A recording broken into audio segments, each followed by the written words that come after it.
এবার আসি সৌরভের বার্থডের একদম লাস্ট স্টেপে, যেখানে আমি সমাজিতাকে বলেছিলাম ওর জন্য একটু সবাইকে ডেকে একটা বার্থডে পার্টি টাইপ কিছু অ্যারেঞ্জ করিস।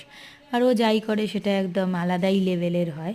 তো সেই ছোটোবেলার কথা মনে পড়ছিল। আগে কোনো না কোনো বন্ধুর বাড়িতে এরকমভাবে কখনো আমি সৌরভকে, সৌরভ আমাকে এরকমভাবে একটা করে সারপ্রাইজ দিত, বার্থডে অ্যারেঞ্জ করতো, ভালো কেক আনতো। ওই দিনগুলো খুব মনে পড়ছিল। তো যাই হোক, এবার এখানে ওয়েন্দ্রিলা আর সিদ্ধার্থ এসেছিলো, এবারে আমার খুব ভালো লেগেছে। তার সাথে এখানে ছিল সমাদ্রিতা, সোমা, ওরাই সব অ্যারেঞ্জ করেছে নিজেরা। আর কেকটাও সমাদ্রিতা মানে অর্ডার করেছিল, কেকটা ভীষণ সুন্দর দেখতে ছিল আর খেতেও খুব ভালো ছিল। তো এইগুলো আমাদের শুরু করতে করতেই প্রায় 11টা বেজে গেছিলো, মানে ও কেক কেটেছে ফাইনালি 11:45 অ্যাকচুয়ালি।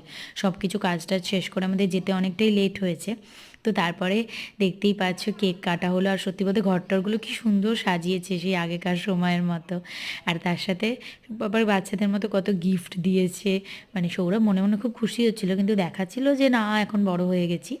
বাট খুব আনন্দ পাচ্ছিল, টুপি চশমা কোনোটাই খুলতেই চাইছিল না।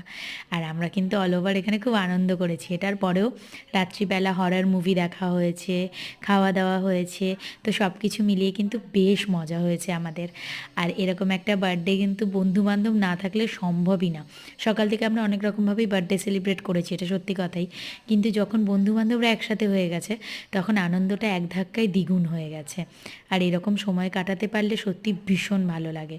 এবার ওয়েঞ্জেলা নিজের পুরনো কাজে চলে এসছে, যেটাও প্রত্যেকবার প্রত্যেকের বার্থডেতে করে আসে ছোটোবেলা থেকেই, কেক মাখানো।